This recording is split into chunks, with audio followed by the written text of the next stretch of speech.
So let's go to Ben here. Hello, Ben. You're up next. Hello. Ben, where are you from? I'm from St. Petersburg, Florida. The Okay. hand I'm calling in about is in Jacksonville, Florida.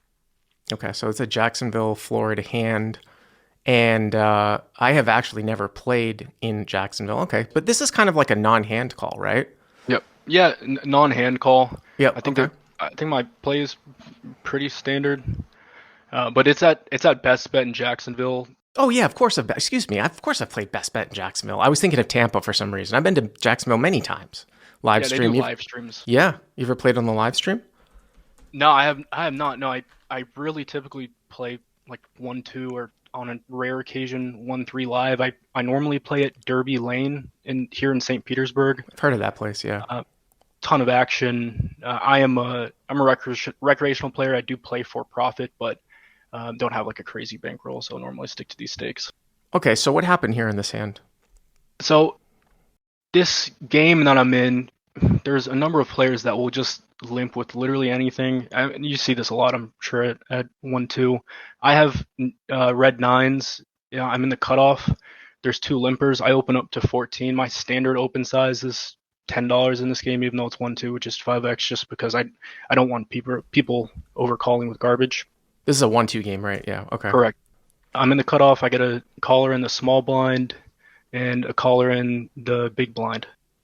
Okay. We go to a flop that is all hearts, seven of hearts, four of hearts, two of hearts. I have nine of hearts, nine of diamonds in my hand. Okay. So flop the over pair. I am in position. They checked me. I bet out for 35. The small blind calls and the big blind folds. Okay. The turn is a eight of spades. He checks to me. I bet out for 90 and he Okay. calls. Okay. And the river is a three of hearts. And it goes out, and maybe 2 seconds later, he just insta jams his stack, like all in enthusiastically. For how much? I have $223. All right. So 7-4 deuce, all hearts. You bet the flop, bet the turn. River's the fourth heart, and this guy goes all in for 223 from up front. Okay. Yeah, instantly, and I make the flush. The only two hearts beneath my hand are five and six, which if he had 5-6 would be a straight flush. So, and this guy, I mean, super inexperienced player. Like, he probably, I would guess, had only played poker a couple times before in his life. I'd seen him call on the river with like bottom pair at being like the fourth caller. I've seen him call with like queen high being the third caller on the river. So I just thought he just had no idea what he was doing really. So I'm thinking I'm behind. I'm thinking that he had a heart that was not a five or six of hearts, and uh, he just made the best hand and got excited and jammed. So I sit there for a couple of seconds, and then I say fuck, like damn, this sucks. Maybe trying to get a tell out of him or something like that. And he's holding his cards in his hand while I'm waiting to make my decision, and he instantly flips them over on the table. He slaps them down. And he has two black aces. So small blind has ace, ace, black. And I'm assuming that when you said fuck, he thought you said something like call? Yeah, and I said it pretty loud. I don't know if he was just nervous or what it was. Okay. But he assumed that I called, and he slapped his hand down, like kind of like he was proud of it. So then what happens? So I'm thinking, okay, this dude is gonna be pissed because now if my hand is still alive and I do call, and I know that I have the best hand, he's gonna call the floor and maybe call me out for using profanity or something like this. Well, what did you say? I mean, obviously you must have stopped the action and said I didn't say call, right? Yeah, no, I said I didn't say anything. The dealer knew I didn't say anything. The dealer knew that I had just said fuck, and he reached over almost like trying to protect his hand, but I'm in the five seat and he's in the eight seat. So, I mean, everyone had seen what his hand was. So I asked the dealer, like, what's the right thing to do here? And I really, I try to pride myself in using good ethics at the poker table, and not a lot of poker players do, and especially if you play for profit, you're there to make money. So I asked the dealer, I mean, like, what's the right thing to do? Like, should we offer to, like chop the pot or take your bet back or something like that? And he's like, no, the hand is live, and you can't, you can either, all you can do is make your decision. I mean, you can call or you can fold. So of Do you course want I you? called, Oh, so you said you called. right?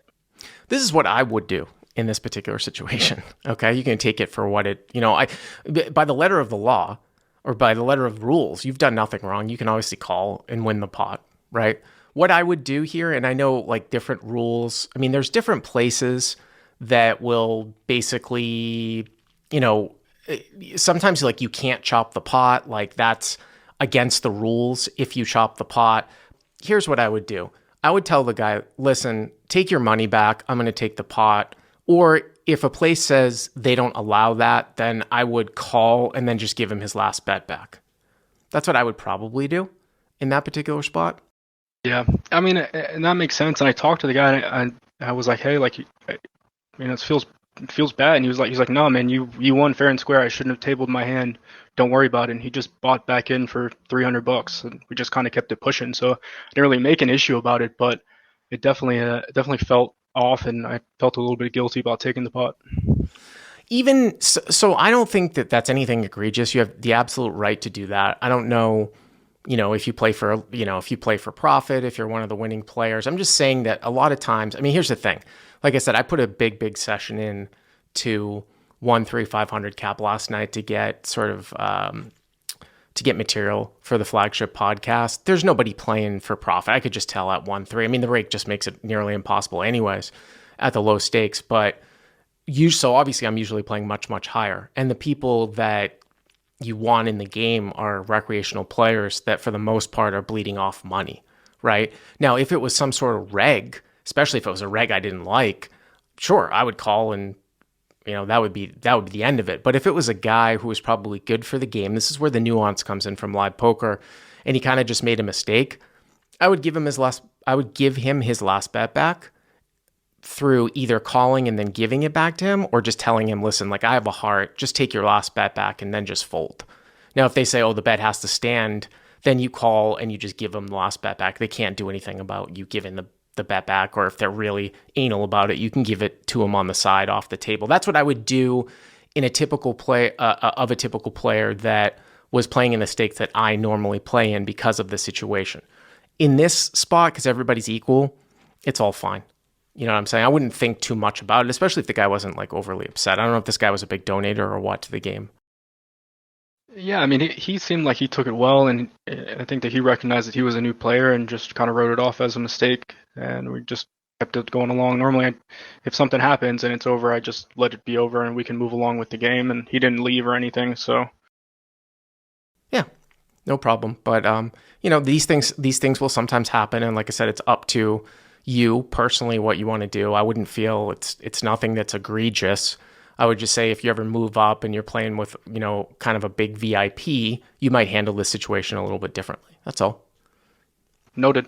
Okay. All right. Thanks for the call. And Mad Mardican 21 says, what is the issue here? Villain is all in. Just because the caller used profanity, that's what confused the villain. Villain's action is complete. What is your reasoning for giving him any money back? Well, that's what I was talking about, Mad Mardigan. I mean, you have to do sometimes. Live poker can be, especially as you move up, there's a lot of nuance going on, getting into the right game, having like an environment that is somewhat jovial. I mean, I think we saw that thing on Hustler Casino where a guy misread his hand. I don't remember who it was, and then the player it was obvious that he misread his hand. The player gave the guy the last bet back, and I think that I would have done the same thing in that spot. So